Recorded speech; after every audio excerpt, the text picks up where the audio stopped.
Oke, Assalamualaikum warahmatullahi wabarakatuh. Kita ketemu di pertemuan ke-13 ya, karena target kita adalah 13 pertemuan. Nah, untuk pertemuan-pertemuan berikutnya, kita nanti, ini untuk kelas B ya sebenarnya, teori, kasus. Jadi, semoga nggak overload juga dengan pemadatan materi yang ada, yang targetnya sampai tanggal 22 Mei 2020.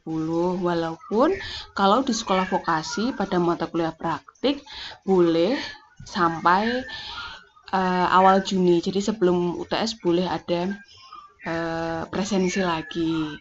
Sebenarnya itu untuk menanggulangi beberapa fakultas yang prakteknya nggak bisa dicepetin. Semoga ya kita intinya tetap targetnya adalah seminggu sekali materi ya. Jadi kalau latihan itu untuk latihan kita tambahan 1 kali pengumpulannya. Jadi materi latihan. Kalau dari sisi minggunya kayaknya kita masih punya kesempatan 4 kali lagi, gitu ya. Nah, untuk materi selanjutnya setelah UTS ini adalah relevan cost dan capital budgeting. Ini ada di chapter 13 dan chapter 14 di bukunya Garrison, dan ada di bab 5 di modul. Jadi saya cuma ngambil dari Garrison dan modul sih karena satu kesatuan. Nah, untuk pertemuan hari ini kita bahas dulu mengenai relevan cost. Yang capital budgeting nanti. Oke. Nah, relevan cost itu seperti apa? Nah, relevan cost. Jadi, relevan cost itu gini. Kalau dalam suatu usaha atau bisnis, manajer itu harus memutuskan produk apa yang harus dijual, apakah akan membuat produk sendiri, bahan baku ya, membuat bahan baku itu sendiri atau beli bahan baku yang udah jadi. Atau berapa bahan yang harus dibebankan ke produk. Kita tuh mau milih distribusi yang kayak gimana untuk menjual produk kita, dan apakah kita tuh perusahaan tuh cuman produksi reguler atau kita juga menerima pesanan khusus dengan harga yang custom, sesuai dengan custom yang diinginkan oleh pelanggan. Jadi setiap hari itu bisnis selalu dihadapkan pada pengambilan keputusan. Apalagi case yang saat ini terjadi adalah masalah perusahaan menghadapi COVID-19 ini. Banyak perusahaan yang akhirnya mem-PHK karyawannya. Banyak perusahaan yang mengurangi jumlah karyawannya, mengurangi produksinya, atau bahkan akhirnya menurunkan harga jualnya agar produknya tetap laku di pasaran. Banyak sekali hal yang dihadapi perusahaan pada saat hari-hari ini gitu ya. Nah, untuk itu perusahaan harus benar-benar ya melakukan keputusan yang didasari pada informasi yang relevan. Nah, relevan tuh apa? Yang sesuai. Kita mau ngambil keputusan A, ya informasi yang dibutuhkan ya yang sesuai dengan keputusan yang mau diambil. Nah, banyak ya kasusnya. Kalau ini kasusnya yang kondisi normal. Kalau sekarang kondisi nggak normal gimana? Contohnya aja harga ayam. Ya kan? Peternak ayam sekarang ngejual ayam pedagingnya tuh yang penting laku. Karena udah usianya, jadi ayam kan harus dijual gitu ya. Kalau dulu yang jual tuh jalur distribusinya banyak, ada yang beli tuh pedagang misalnya Lamongan gitu ya, atau terus kemudian nggak semuanya tuh ke end user gitu, nggak semuanya ke rumah tangga, tapi banyak penjual lainnya gitu lah, penjual makanan. Dan kemudian sekarang itu banyak penjual makanan yang tutup karena misalnya pemberlakuan pada beberapa daerah PSBB gitu ya, dan anjuran untuk di rumah aja tuh sebenarnya membuat orang juga akhirnya membeli bahan mentah untuk dimasak sendiri.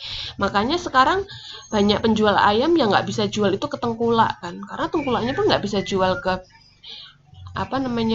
pedagang. Nah, dia akhirnya jualnya ke end user. Saking berlimpahnya di pasokannya, supply-nya, akhirnya apa? Harganya turun. Yang penting kejual.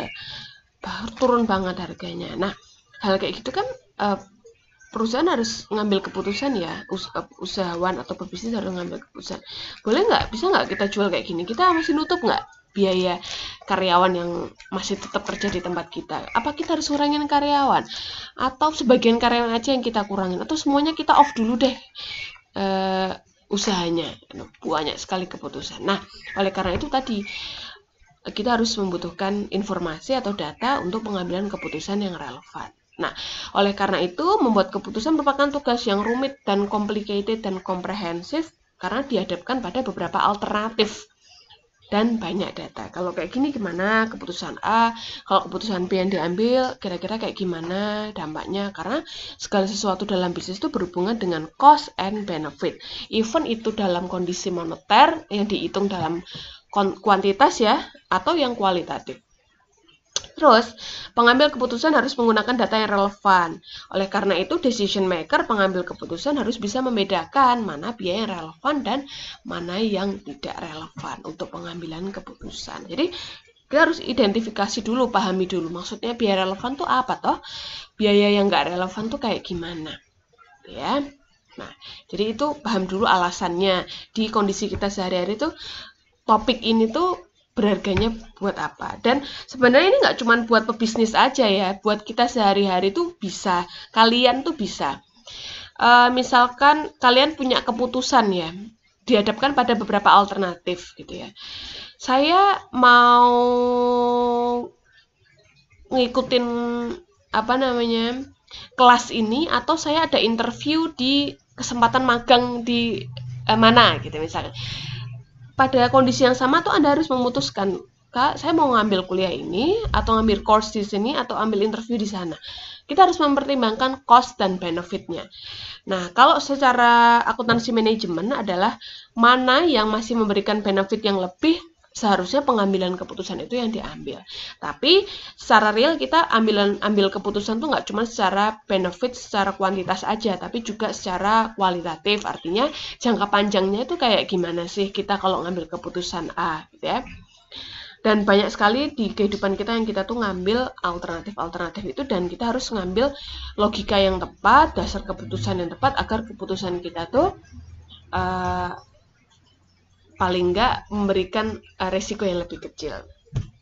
Nah, sekarang ke selanjutnya. Nah, ini ya, jadi ini contohnya kalau manajer suatu perusahaan ya, atau pemilik gitu ya, yang perannya juga sebagai manajer, dia bingung nih antara keputusan satu atau kedua. Maka dari itu harus paham konsep biaya untuk pengambilan keputusan. Nah, biaya yang relevan itu apa? Biaya yang berbeda antar alternatif. Nah, berbeda tuh gimana? Kalau kita mau ngambil keputusan A, itu biayanya akan berbeda kalau kita mau ngambil keputusan yang B. Nah, jadi kalau ada yang relevan, apakah ada yang nggak relevan? Nah, jadi kalau di sini artinya data atau biaya itu dibagi menjadi dua. Data yang avoidable, yang dapat dihindari, dan biaya yang tidak dapat dihindari. Oke, jadi ada avoidable dan unavoidable cost. Kalau avoidable cost adalah biaya yang dapat dihindari, dapat dihilangkan seluruhnya atau sebagian dengan memilih satu alternatif dari yang lain. Biaya yang dapat dihindari adalah biaya yang relevan. Jadi relevan cost tadi itu kalau di bawahnya di breakdown, kasih tanda panah, itu adalah avoidable cost, biaya yang dapat dihindari. Yang nggak relevan buat pengambilan keputusan yang mana yang mau kita ambil adalah biaya yang tidak dapat dihindari, atau unavoidable cost adalah biaya yang tidak relevan. Maksudnya contohnya gini, kita mau ngambil keputusan, kita mau contohnya aja apa ya, kita mau nonton film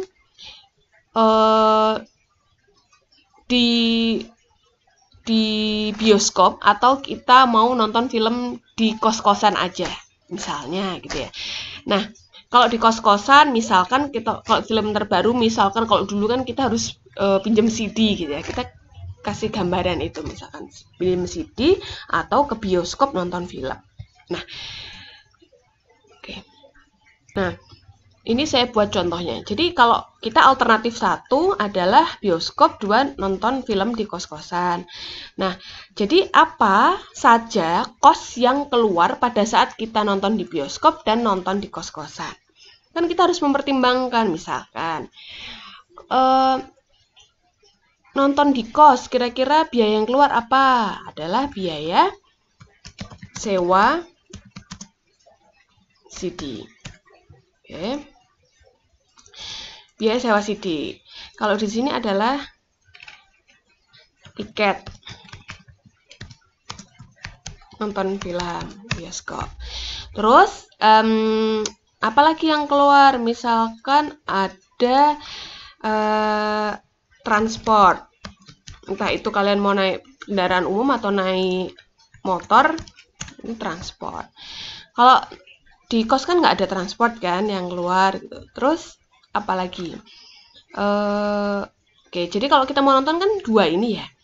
Tapi sebenarnya ada beberapa pertimbangan. Kalau misalkan kamu bilang yang anaknya suka mager gitu ya, saya pengennya nonton di kos. Soalnya kalau nonton di kos itu eman-eman kalau saya nonton di bioskop, soalnya saya udah bayar biaya sewa kos. Nah, bayar kos loh, misalnya kamu kan udah bayar 6 bulan atau setahun sekali. Nah, pertanyaannya, eman-eman kalau saya ke bioskop karena saya bayar sewa kos. Nah, pertanyaannya, kalau kamu nonton di bioskop, kira-kira tetap bayar kos-kosan nggak? Tetap kan, karena kos-kosan itu udah biaya tetap. Nah, kan bayarnya udah kemarin, udah terjadi pembayarannya. Maka dari itu, sebenarnya kalian mau milih alternatif 1 atau 2, bayar sewa kos itu tetap terjadi. Nah, dengan adanya biaya ini, kita pahami dulu mana biaya yang relevan dan yang nggak relevan. Oke. Kalau yang relevan tadi katanya biaya yang bisa dihindari kalau kita ngambil salah satu keputusan. Misalkan, kalau kita nonton bioskop, berarti kita keluarnya bioskop. Yang dapat dihindari apa? Biaya sewa CD. Ya kan? Artinya ini biaya relevan. Oke. Transport relevan. Kalau kita mau nonton di bioskop, kalau ini enggak ada, dapat dihindari. Atau kebalikannya, kita nonton di kos, kita nggak ngeluarin biaya transport. Intinya 2 keputusan ini berbeda antar alternatif. Biaya relevan tuh berbeda antar alternatif. Nah, sekarang kita ngomongin biaya kos. Kira-kira bisa dihindari nggak? Nggak bisa kan? Karena mau apapun keputusannya, 1 atau 2, dia ini irrelevan. Artinya, kita kalau mau mempertimbangkan mau ke bioskop atau ke nonton di kos, kita melihatnya 2 biaya ini. Tidak melihat biaya ini. Nggak boleh diambil sebagai keputusan. Kenapa? Karena itu irrelevan, sudah terjadi. Nggak akan berbeda antar alternatif A dan alternatif B.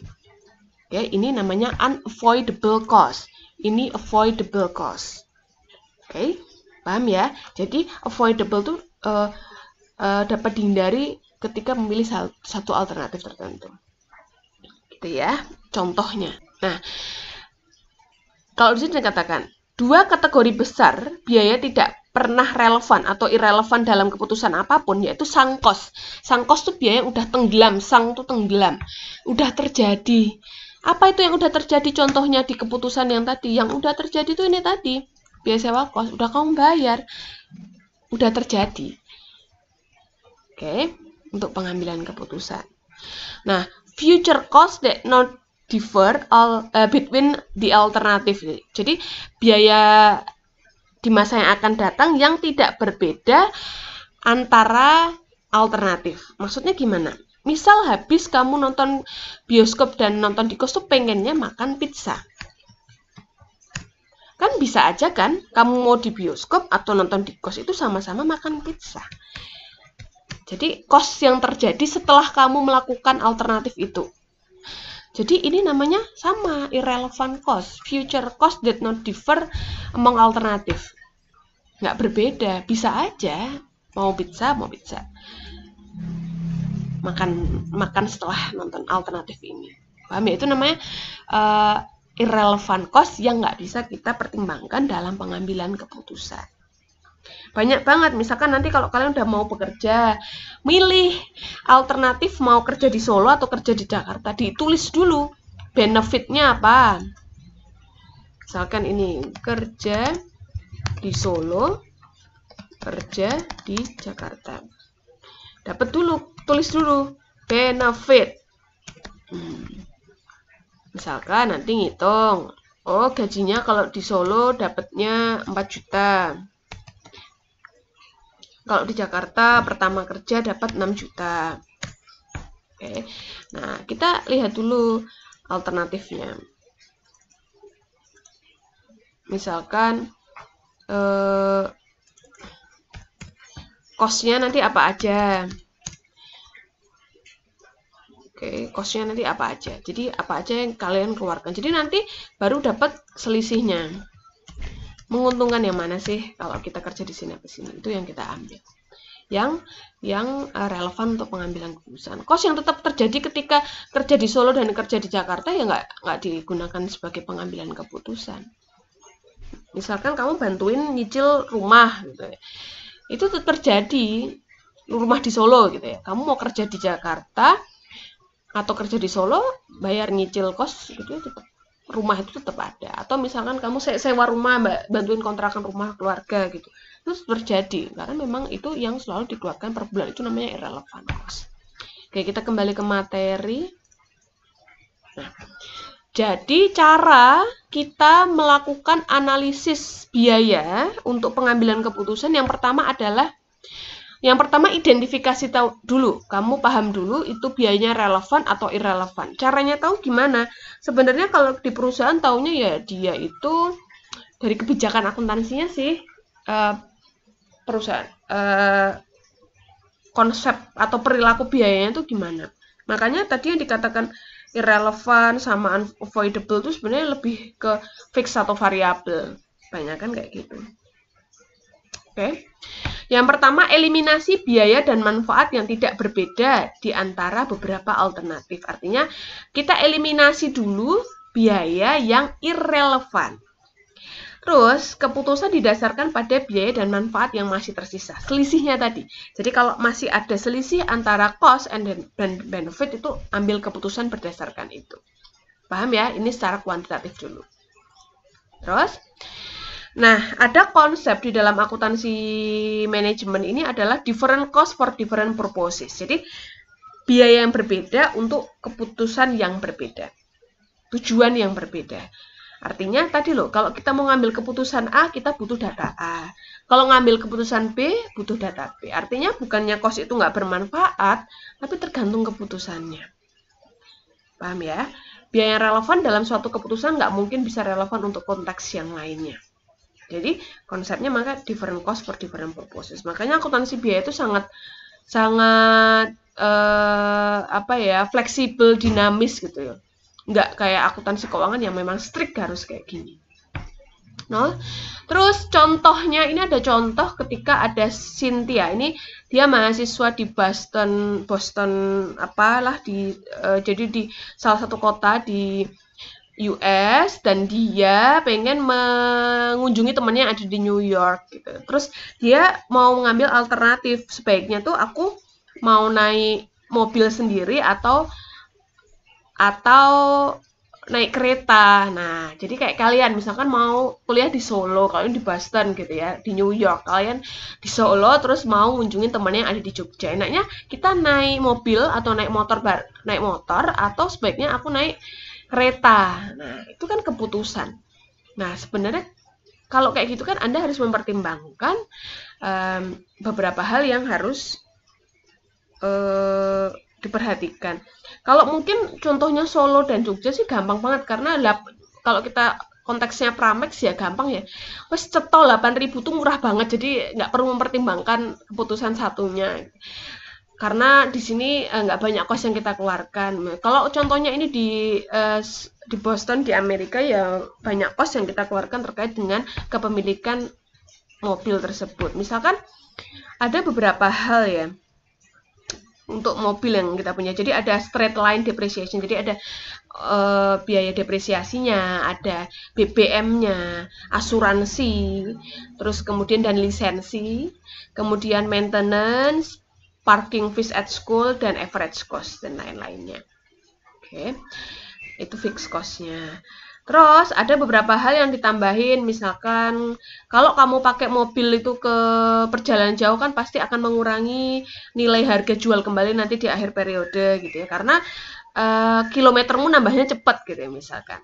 Ya kan, kalau mobil sendiri pakai keluar kota jauh kan kemungkinan resale value-nya rendah karena ya dipakai terus gitu. Beda sama city car yang cuma dipakai di dalam kota. Nah, sekarang kita harus identifikasi dulu mana yang relevan dan mana yang irrelevan. Contohnya aja, harga mobil itu adalah sunk cost, nggak relevan untuk pengambilan keputusan. Kenapa? Ya kayak tadi sunk cost, ya kita beli mobil itu ya sunk cost, wis terjadi, gitu loh. Kamu mau naik kereta apa naik mobil itu nggak bisa diapa-apain lagi, harga mobil sudah dulu pernah keputusan yang kamu ambil. Terus annual insurance ya, kamu mau naik kereta atau naik mobil, asuransi itu tetap ada, tetap dibayar, jadi nggak relevan.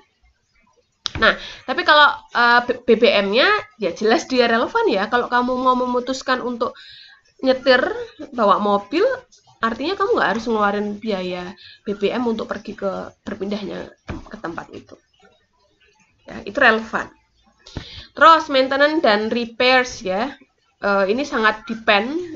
Kita harus paham dulu. Kadang-kadang kan sampai kilometer tertentu jadi cepet kan, nah itu bisa jadi relevan untuk pengambilan keputusan. Ya kan, kalau kita biasanya nyervis itu lah, kan kadang-kadang ada dua pilihan kan, bulan atau kilometer mana yang lebih cepat. Jadi artinya kalau kita sering pakai keluar kota kan, biaya itu cepat kita keluarin periodenya.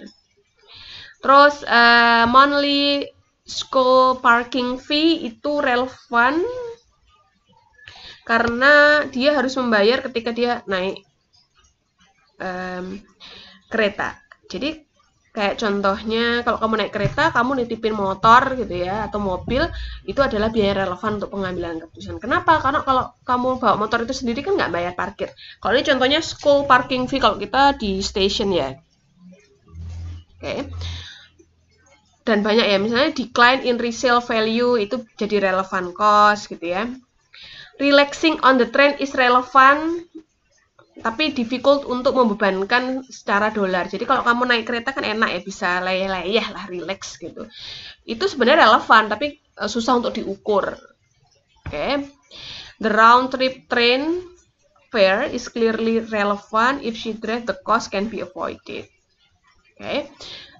Kalau kennel cost tuh kayak garasi gitu ya, nggak relevan. Kenapa? Karena kalau di sana mungkin kayak misalnya kamu kos-kosan bayar, kalau bawa mobil kan bayar lagi kan. Nah itu nggak relevan karena mau kamu bawa mobil, mau itu naik kereta ya itu tetap bayar. Oke, jadi kita identifikasi dulu. Nah, dengan perhitungannya dilihat bahwa kalau kita mau pakai driving tuh ngabisin total $114, tapi kalau pakai train itu 104. Jadi mana yang harus yang diambil Cynthia? Kalau secara kos ya berarti kos yang lebih rendah. Ini ya. Oh enggak, ini new labor. Jadi yang rendah ini yang kita pilih. Terus total and differential cost approach, kalau ini sama tapi situasinya alternatifnya adalah ketika perusahaan mempertimbangkan untuk efisiensi dalam new labor saving machine ya.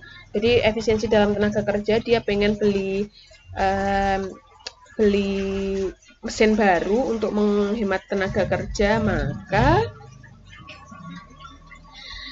dia beli mesin gitu ya. Current situation-nya ini situasi dengan mesin baru ini. Penjualannya. Jadi kalau dia punya mesin baru, ada beberapa hal yang berkurang. Misalkan tenaga kerjanya kan berkurang kan. Jadinya ini dia jadi yang awalnya ngeluarin 40.000 sekarang 25.000. Oke, jadi dia menghemat 15.000. Tapi ada tambahan baru, dia harus rent ya. Oh, ini rent ya. Dia nyewa mesin itu 3.000. Walaupun dia dapat menghemat 15.000, tapi dia ngeluarin 3.000. Jadi sebenarnya penghematan yang terjadi dari sewa mesin yang baru itu adalah 12.000. Artinya apa? Dia awalnya dapat laba 18.000 dengan penghematan 12.000 di kos, artinya menambah laba sebesar 12.000 menjadi 30.000. Silakan kalau nanti ada yang mau ditanyain. Ini ya. Nah, sekarang itu contohnya tadi identifikasi mana yang relevan dan mana yang irrelevan. Ada beberapa keputusan dalam penerapan biaya yang relevan, yaitu contohnya di dunia di keputusan di perusahaan, di bisnis gitu ya. Yang pertama, contohnya keputusan menghentikan atau mempertahankan suatu segmen atau divisi atau lini produk atau intinya bagian dari perusahaan. Yang kedua, keputusan membuat atau membeli komponen. Misalkan contohnya kayak Toyota gitu ya, Astra itu kan Astra Internasional, itu holding company, dia punya anak perusahaan yang produksi komponennya sendiri-sendiri, bahkan pintu mobil sendiri, spion sendiri, kursi sendiri. Jadi Toyota Manufacturing itu cuman assembly-nya aja, rangkanya, badannya, sama assembly-nya aja. Nanti jualnya juga lagi Toyota lagi, distributor misalkan, atau Astra yang lainnya, Daihatsu dan lain sebagainya. Banyak banget cabangnya Astra yang itu intinya dia memutuskan untuk membuat komponen itu sendiri. Ada juga yang sebenarnya beberapa komponen nggak di anak perusahaan, dia beli dari orang lain, itu juga bisa. Terus ketika keputusan kita menerima pesanan khusus, misalkan konveksi, biasanya produksi itu aja, terus ada order misalkan dari kelas D3 akuntansi angkatan 2018 mau order jaket, kira-kira kita terima nggak? Ya. Terus selanjutnya adanya sumber daya yang terbatas. Jadi kalau ada sumber daya yang terbatas, kita harus mengalokasikannya bagaimana. Yang kelima, kita tuh kalau mau jual barang itu mau jual langsung atau diproses lebih lanjut. Contoh gampangnya gini aja sih. Kalian tuh kalau misalkan punya usaha bikin kaos gitu ya, mau buat bikin kaos polosnya aja atau mau sampai kaos itu ada sablonnya, jualnya kaos aja atau kaos sampai ada sablonnya. Atau yang kedua, misalkan kayak di Ultramilk gitu ya, kita tuh mau jual sampai susu murninya aja atau sampai keju. Nah, itu jadi menjual langsung atau proses lanjut ke produk selanjutnya. Gitu ya. Kayak produk turunannya. Kita tuh mau bergerak di bidang mana. Yang keenam, keputusan untuk penganggaran modal. Itu nanti di bab selanjutnya ya, capital budgeting. Kita tuh mau misalkan investasi beli mesin baru dan lain sebagainya. Nah, pada hari ini pertemuan ke-13 kita akan bahas 1 dan 2 dulu. Karena banyak banget ya, kita bahas 1 dan 2 dulu. Nah, yang pertama, keputusan menghentikan atau mempertahankan segmen atau divisi. Nah, ini ada contoh. Produk lini TV digital, perusahaan LGL mengalami kemunduran, sehingga tidak dilaporkan ke dalam laba perusahaan. Nah, artinya gini loh. Kan kalau perusahaan kan punya lini produk ya, misalkan satu perusahaan LG itu punya, ini contohnya nih LG, punya mesin cuci, punya TV, punya AC, punya apa gitu ya. Nah, dia itu melihat salah satu produknya yaitu lini produk TV digital, ini kok ternyata mengalami rugi 100.000. Nah, kalau rugi sebenarnya kan dia menyumbang kerugian perusahaan 100.000 kan artinya. Nah, sekarang dia itu mengambil keputusan apakah perusahaan tuh mau menghentikan atau tetap mempertahankan produk lini tersebut. Ya sama kayak kondisi saat ini ya. Misal ada satu bagian perusahaan yang sebenarnya kita hentikan deh. Nah, kalau kita menghentikan bukan hanya masalah sekedar ini. Oh, berarti nek kita hentikan produk, kita tuh rugi 100.000. Bukan rugi 100.000. Dengan adanya rugi 100.000, kalau ini tak hentikan, artinya kita jadi ketutup. Nggak rugi, nggak nambah rugi 100.000. Kan bukan kayak gitu. Karena nggak semua yang ada di TV digital ini bisa kita hilangkan ketika kita menghentikan produksi tersebut atau lini tersebut. Nah, artinya kita harus lihat hal apa yang bersifat tetap atau masih ada ketika produk tersebut berhenti diproduksi atau lini tersebut dihentikan. Misalnya, kita masih tetap punya bangunan loh, yang depresiasinya tetap jalan. Kita masih punya pabrik, kita masih punya peralatan, misalkan. Kita masih punya pegawai yang administrasi umum, alokasi dari pusat yang dibebankan ke kita. Bagian accounting, bagian pembelian, itu kan tetap terjadi. Kalau produksi itu selesai kan dia alokasinya tetap terjadi. Nah, berarti artinya nggak cuma sekedar 100.000 yang akan hilang, akan berkurang gitu loh. Tapi mungkin ada hal-hal lain yang nggak bisa kita hentikan. Oke? Nah, maka dari itu ini keterangannya. Nah, maka dari itu kalau kita mau mengambil keputusan ini, kita harus paham dulu alokasi biayanya, mana yang relevan dan mana yang nggak relevan. Nah, ada dua metode dalam mengambil keputusan ini. Kayak kemarin waktu di ngitung BEP gitu loh. Ada yang pakai rumus, ada yang pakai persamaan, equation. Nah, ini juga sama. Ada yang kita cuma ngelihat selisihnya incremental method. Jadi ada dua incremental sama kita pakai simulasi income statement. Nah, ada dua cara. Yang pertama, pendekatan pertama, jadi pakai incremental. Selisihnya aja yang kita lihat. Bila perusahaan menghentikan lini ini, maka perusahaan dapat menghindari biaya tetap. Namun juga perusahaan akan kehilangan margin kontribusi. Nah, jadi kita lihat margin kontribusi itu dari mana? Jadi dari sebelumnya. Nah, margin kontribusinya 300.000 kan. Nah, artinya apa? Laba rugi itu harus formatnya variable costing dulu. Kalau belum variabel harus jadi variable costing dulu. Ini 300.000. Jadi artinya kalau kita dihentikan kan kita nggak dapat margin kontribusi sekian kan, jadi minus 300.000. Kemudian biaya tetap yang dapat dihindari, ya kan, artinya yang relevan itu adalah gaji manajer 90.000, iklan produk lini, dan sewa pabrik. Ini dapat dihindari kalau produk itu dihentikan.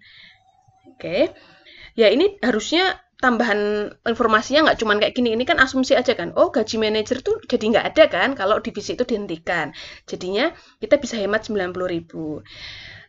Iklan produk tuh, kalau terkait produk itu kalau nggak ada ya kita nggak ngeluarin 100.000. Sewa pabrik ternyata bisa kita hentikan karena kalau kita nggak produksi itu berarti kita nggak sewa lagi, maka rugi bersih bila ini dihentikan adalah nambah rugi 40.000.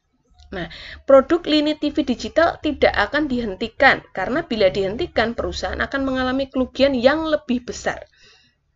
Paham ya? Ini tuh selisihnya aja. Maksudnya gimana? Tadi awalnya kan rugi 100.000. Kalau dia dihentikan, dia akan menambah rugi 40.000. Jadi ruginya akan jadi 140.000.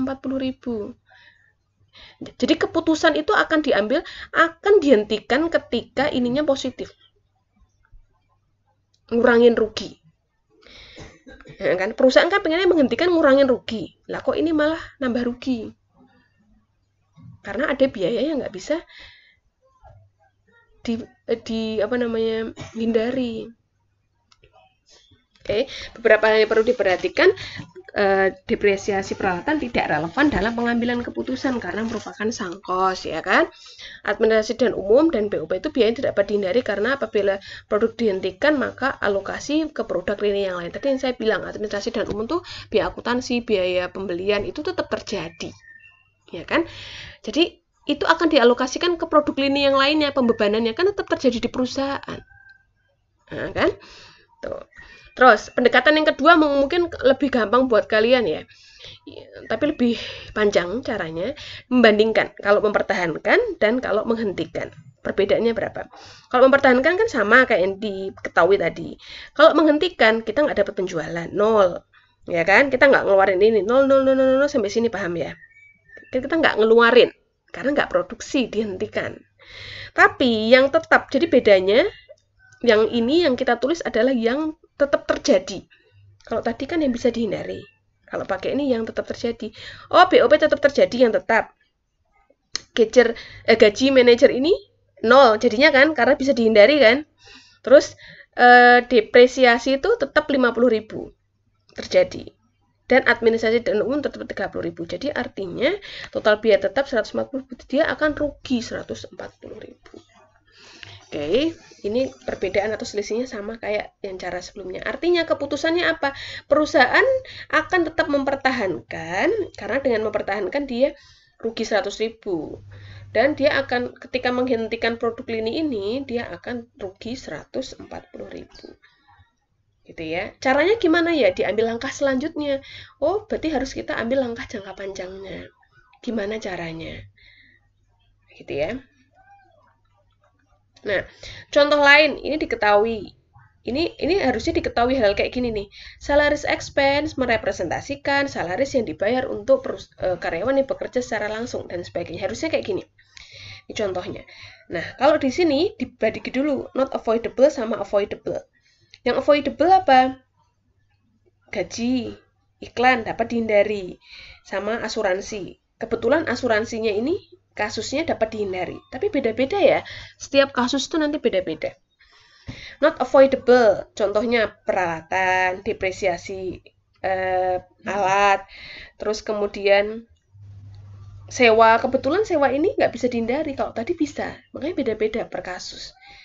Oke, administrasi umum nggak bisa dihindari. Paham ya? Jadi harus bisa mengklasifikasikan ini dulu. Nah, sekarang contohnya dulu. Kasus 5.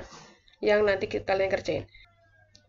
Kasus 5 adalah pengambilan keputusan menghentikan atau mempertahankan divisi atau segmen. Pada bulan Desember 2007, ada 2 divisi dari PT Solo Mandiri, masih sama ya perusahaannya ya, yaitu cabang Karanganyar dan cabang Sragen yang mengalami kemunduran usaha. Berikut laba rugi bulan Desember 2007 pada cabang Karanganyar dan Sragen. Jadi Karanganyar dan Sragen. Nah, Karanganyar ini rugi 560.000, Sragen rugi 400.000. Pertanyaannya apa?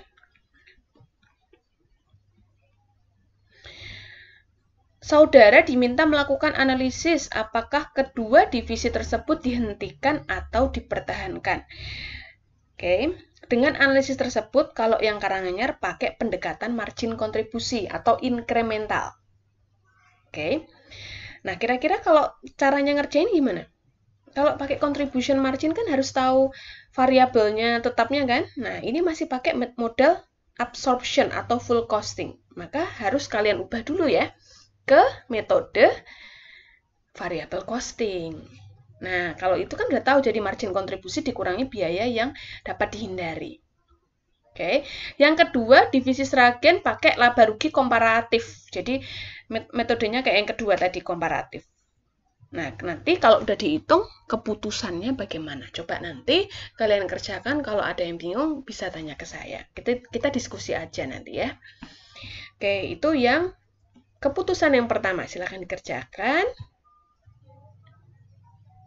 Keputusan yang kedua, yaitu contohnya adalah membuat keputusan atau membeli. Tadi udah tak jelasin di depan ya. Jadi perusahaan tuh, when a company, dia itu terlibat dari satu atau lebih dari aktivitas dalam suatu rantai nilai, itu namanya integrasi vertikal. Oke.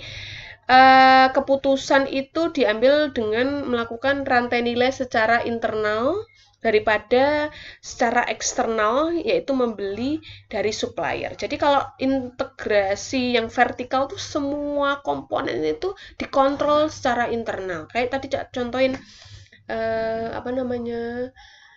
Astra gitu ya, Astra International Group gitu ya, dari mulai bahan baku sampai distribusi itu anak perusahaannya Astra.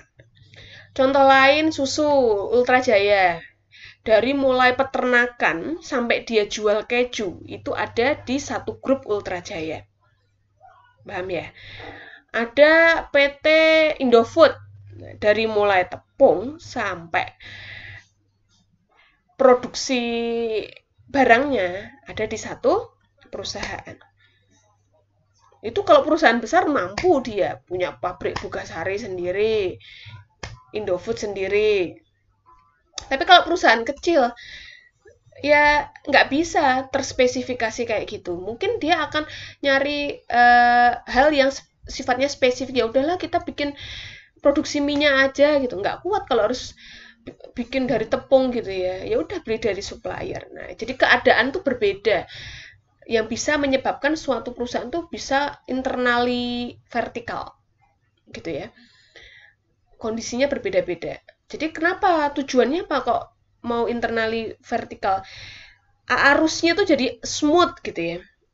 Dari bahan baku tuh smooth, pasti tersedia. Ya kan? Ketersediaannya bahan baku atau komponen. Karena dia bisa kontrol, punya kepemilikan di sana. Terus yang kedua, kualitasnya lebih bagus dan dapat profitnya tuh bisa dia target juga kan, karena satu kesatuan. Dan dia belinya juga seharganya, transfer price-nya mungkin cukup lebih rendah daripada kalau memang dari supplier udah ada profitnya sendiri, sini beli lagi dan sebagainya. Nah, tapi ada disadvantage-nya gitu ya. Companies may fail to take advantage of supplier who can create economics of scale gitu ya. Jadi skala ekonomisnya gitu ya. Kalau kita pakai supplier mungkin kita bisa mengembangkan skala ekonomik kita gitu. Kalau kita kan kalau internally ini kan kita cuma terkungkung di satu pemikiran gitu kan. Satu komando gitu loh. Skala ekonomisnya jauh lebih besar kalau kita menggunakan supplier. Tapi itu tadi kepastiannya rendah gitu ya. Dan seterusnya lah. Nah, ini contohnya. Keputusan yang berkaitan dengan apakah bahan baku dalam produksi dibuat sendiri atau membeli dari pihak eksternal disebut keputusan membuat sendiri atau membeli. Make or buy. Contohnya perusahaan Yon, spare part ada bahan baku, tenaga kerja, dan seterusnya. Dalam kasus ini membagi menjadi dua, yaitu biaya relevan dan tidak relevan. Yang termasuk relevan itu apa? Bahan baku. Yang bisa dihindari kalau kita beli bahan baku, tenaga kerja langsung, BOP variabel, dan gaji supervisor. Kenapa? Kalau kita beli, ini tuh hilang. Paham kan? Tapi kalau biaya yang tidak relevan, misalkan depresiasi peralatan, kan tetap kan? Mau kita beli dari supplier, kalau kita udah punya mesinnya, ya kan? Kan tetap terjadi, toh? Ya kan? Maksudnya tetap biaya itu muncul. Itu namanya nggak relevan. Gaji supervisor di sini mungkin dia masuknya ke variabel ya. Jadi masuknya ke relevan. Nah, jadi caranya gimana? Contohnya, ada 20.000 unit per tahun, harga yang ditawarkan supplier itu 25. Apakah tawaran tersebut kita terima? Kita hitung dulu. 500.000 itu didapat dari 25 kali 20.000. Jadi kalau kita ke supplier kita bayar 500.000. Kalau kita bikin sendiri gimana sih? Ya 180.000 tambah 100.000 tambah 20.000 tambah 40.000 sekian. Jadi mana yang mau kita pilih? Ya yang rendah tuh, yang namanya cost. Kan? Tuh. Jadi kita pilih supplier. Pilih membuat sendiri. Oke, atau tawaran supplier ditolak karena biaya pembuatan akan menghemat 160.000 dibandingkan dengan perusahaan yang membeli produk di supplier. Nah, kasus yang ke-6 ini contohnya adalah PT Solo Mandiri pada bulan Januari menghadapi dua pilihan, beli spare part alat cetak genting atau membuat sendiri spare part tersebut. Nah, kalau ini kasusnya komponen. Kebutuhan spare part tersebut selama setahun ke depan sebanyak 100 unit. Harga spare part apabila dari supplier luar tuh 45.000. Paham ya? Cost produk tuh ini. Dari data di atas, menurut saudara, apakah kebutuhan spare part tersebut sebaiknya dibeli atau bikin sendiri? Jadi kita lihat mana yang biayanya relevan, mana yang nggak relevan. Kira-kira gimana? Coba dikerjain dulu. Udah ada tabelnya di buku modul. Boleh kalian kerjain di print out atau dikerjain pakai tulis tangan. Nanti dikumpulkannya di pertemuan selanjutnya sesuai dengan RPS yang sudah kita bagi tadi. Kira-kira gitu untuk pertemuan 13 dan 14 ini. Semoga bermanfaat, dan kalian kalau ada yang bingung nggak usah ragu-ragu untuk tanya ke saya. Oke, terima kasih, tetap semangat puasa-puasa di tengah pandemik ini. Harus motivasinya buat belajar tuh harus besar, karena kayaknya kalau motivasi dari internal kita tuh rendah tuh kita akan jadi kayak loyo, males-malesan gitu ya. Kita yang masih diberi kesehatan, masih punya kesempatan belajar, kita tuh harus semangat banget ya. Banyak hal yang bisa kita lakukan kan, daripada cuma sekedar tidur-tiduran gitu. Nanti ada saatnya kalian bisa benar-benar tidur-tiduran dan rebahan tuh setelah UAS. Oke, kita berjuang dulu sama-sama, kita belajar bareng. Kalau ada yang saya feel free untuk ditanyain. Oke, semangat. Assalamualaikum warahmatullahi wabarakatuh.